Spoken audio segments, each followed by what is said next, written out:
زما نیا چې مړه شوه نو مور مې خپل ایکي یو ډکي ورور کور ته راوستو. نیکه مې ډېره موده شوې وه چې مړ و. د مور د واده نه مې هم مخکې. نو ځکه مې مور خپل ورور کور ته راوستو او هغه لکه زمونږ د یو مشر ورور هم مونږ کره اوسېدو. وایي چې زما د ماما خوی ډېر ښه و، ډېر نیک هلک و. چرې یې د چا ملاس ته ګډه هم نه وه پاسولې.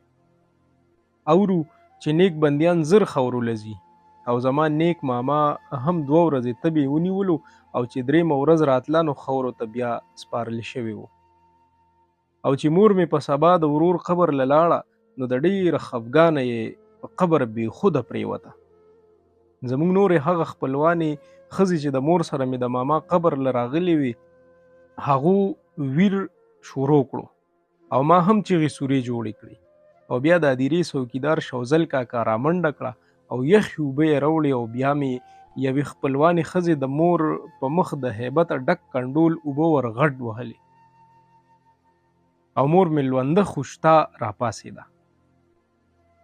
لږه لږه په هوش شوه، سپینه برقه یې په سر وه، تک زیړ مخ یې نیولی و او ما ته ښه یاد شي چې ما لکه د لیونو په هدیره کې منډې ترړې وهلې او په چغو چغو مې ژړل. ما ویل ګنې مور مې هم لکه د ماما مړه شوې ده او لکه د ماما مې جوړ په سپین کپن کې نغښتې ناسته ده. اوس هم چې زه هغه تیر ساعت را یاد کړم نو غونې مې زیګ زیګ شي. 1-2 ورځې پس مې مور بیا هدیرې له د ماما قبر له چې راغله نو دا وارې ورسره نورې ښځې را نغلې. صرف زه زموږ د کور نوکره ولاجان ادې ورسره وو. په مور مې بیا څه چلو شو او بېهوشه شوه. شوزل کاکا بیا راغلو او ولاجان ادې ته یې وویل بیبي دې بیا قبر له نه راځي، ناجوړه به شي او که نه صبرېږي نو خیر د څو ورځې پس دې بیا راځي چې غم یې لږ کم شي. مور مې چې په هوش شوه نو ولاجان ادې ورته د شوزل کاکا خبره وکړله. مور مې په ژړا شوه، ولاجان ببو غم هم چرې کمیږي او بیا د داسې ځواني مرګي غم، وای زما ځواني مرګي وروره. او مور مې بیا په ژړا شوه. زما ماما د مور ایکي یو ورور و. د مور پلار ورستی نښه یې وه چې د مور مې پرې زړه جوړ و. مور به مې ویل چې د ورور د میراثې په برخه به ورله قبر پخوم، جنډې به پرې هسکه کوم، خو خدای خبر چې ولې داسې ونه شول. اوس به هره ورځې مور مې هدیرې له بې ناغې راتله. د ورور په قبر به یې په شیبو شیبو اوښکې بهولې. تا به ویل جوړ د زړه وینې یې د سترګو په لارې را روانې وي.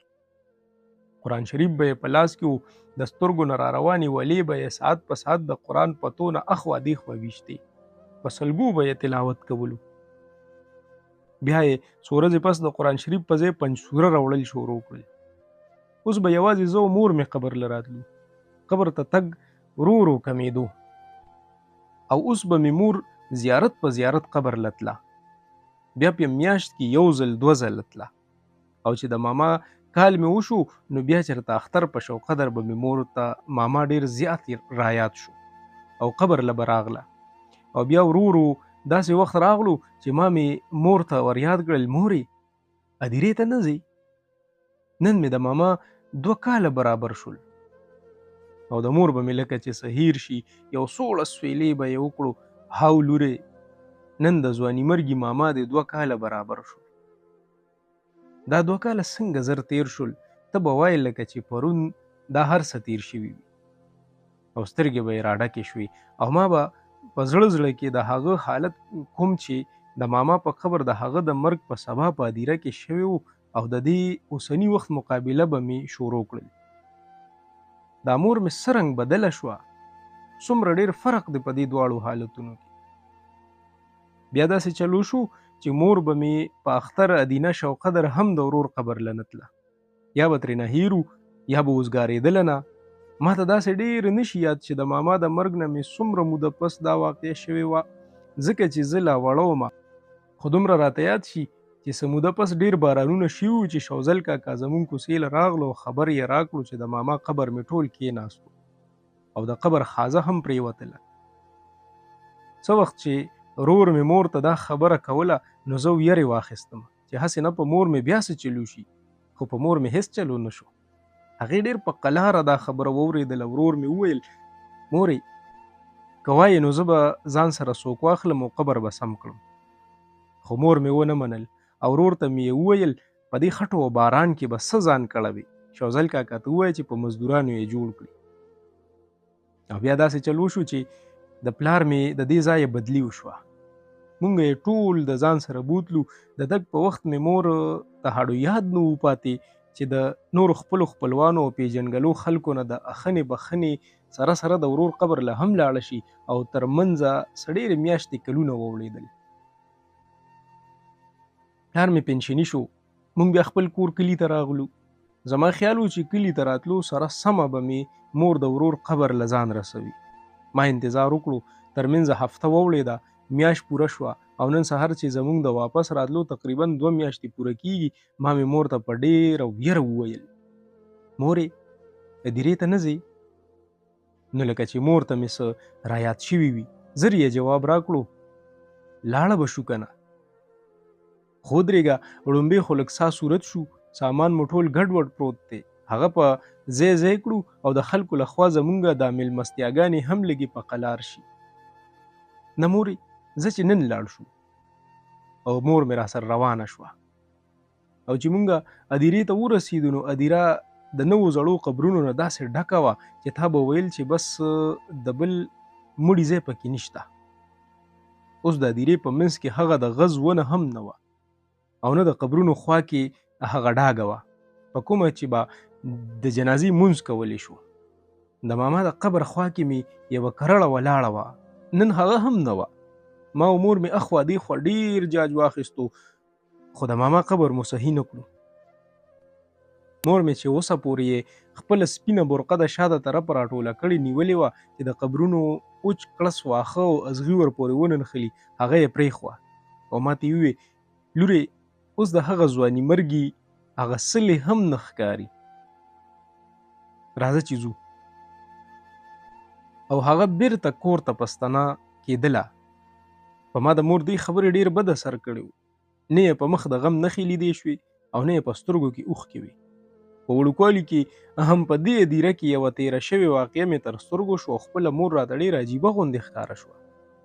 یا الله دا هغه ښځه ده چې د نن نه څو کاله اګاهو هم په دې هدیره کې به یې د اوښکو په ځای وینې تویولې او څو واره دلته بېهوشه شوې هم وه او اوس د دې زړه څومره سخت شوی دی.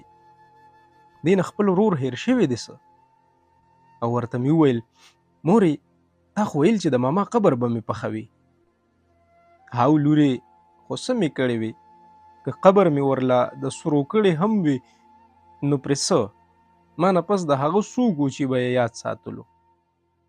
او همدغسې به اخر یوه ورځې هغه پوخ قبر هم خورې شوی و او سلې قدر له به یې هم نه و پاتې لکه چې اوس یې نښه نښانه ورکه شوې ده. او مور مې د دې وینا نه پس د هدیرې نه د وتو تکل وکړو خو زما زړه چرته منله.